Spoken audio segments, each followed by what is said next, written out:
James Gray, Conservative MP for North Wiltshire. Good morning, James. Morning. £1.9 million.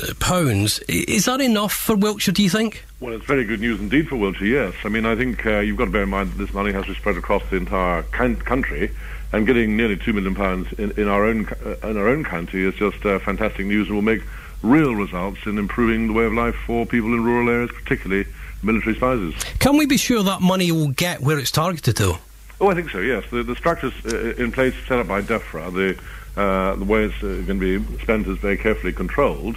It's going to be basically 4 main hubs, one of them in my own constituency, Royalwood and Bassett, but the other 3 elsewhere in Wiltshire, Ludgershall, Salisbury and Trowbridge. And they will be the hub where there's going to be high-quality office spaces, there's going to be training for people, there's going to be networking opportunities, there's going to be high-speed broadband. I mean, some very real practical delivery of things that will help people in rural areas set up new businesses. So I think it's great news. It's the access point, though. That's and getting to the money, and I hope it's not going to be a red tape issue. It better hadn't be. I tell you, if it is, then I'll be the first person making a big fuss about it. I don't think it will be. I think that Richard Benyon is very much committed to getting the money through to the place where it has to be. It mustn't be filled out with loads of forms and vast bureaucracy in trying to get it. It must be delivered through to the ground to people actually setting up businesses. I mean, Helen Kedrick was great. She started this thing called Recruit for Spouses, and I helped her to launch it. That's an absolutely classic sort of thing you can do. 350 army wives, they've moved into the area. They don't know what to do. They're probably very highly qualified. They've got good qualifications and training. They need jobs, and Helen Kedrick's website helps them to do that. Now, that's the kind of practical thing on the ground that actually improves the economy of our rural areas. I had a businessman on earlier, James, and he was saying, we were talking about the whole issue about broadband and the speed of it and how he's not as competitive.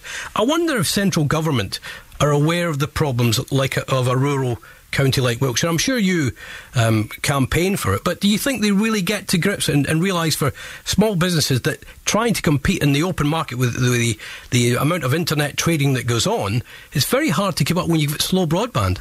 It is absolutely essential to high-speed broadband, and when you see particularly conversion of farms, for example, in very rural areas, a very good one in Pinckney, for example, near Malmesbury, they took over an old broken-down farm building. They've converted into, I think, something like 40 or 50 businesses operate from there.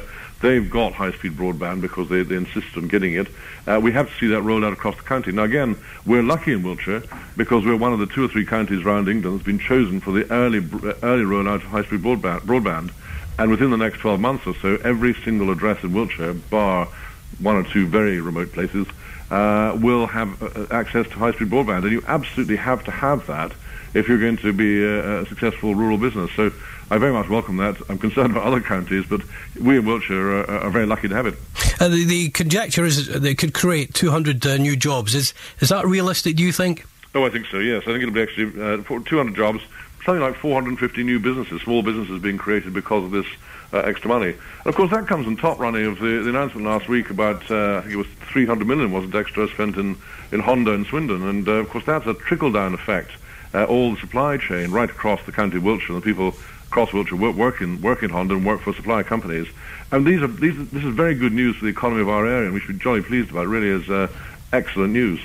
The other issue as well was public transport, and the businessman I spoke to, he was concerned that his workers can't, the rural transport is pretty bad, and youngsters trying to get into cars with the high insurance. So, we can set these businesses up, James, but what happens once they're up and running, and we've still got the problems with transport and broadband? Well, the broadband we touched on. Transport's a much more difficult problem, quite frankly, because if you've got a converted farm in the middle of nowhere, you might be able to bus going past the door in the morning. Would it necessarily come from the place that the people live in? So it's a much, much harder problem to address. The county are trying to do that. They are working constantly with the bus companies to try and find ways of providing decent public transport. But the fact of the matter is that we're a very remote and widespread county. And if you live in one village and you're working in a different village, the chances of there being a bus that goes from door to door is frankly a bit remote. Of course, there are other ways of doing it, of course. I mean, we're busy promoting cycling in many, many places in the county. You can actually cycle perfectly safely and contentedly from your home to your work if you're lucky enough to be only a few miles away from it. So there are things that can be done, but you're right, Ronnie, there's no magic wand on this one. If we could provide a brilliant public transport system from one place to the other, if we could make it like London or one of the great cities, then of course we wouldn't have the rural county that we've got, because we'd be covered with buses and trains and taxis, and you just can't do much about that. Last one for you then. Is this the best way, the fact that 80% of this money is targeted towards army spouses, is that the best way of spending this money? Well, it's a very good way of spending it. I mean, we've got, half the British Army is based in Wiltshire, mainly in the south. But is it the best way, James? Well, we've all got to make our choices in government about how you spend money. I'm glad that we are spending the money this way.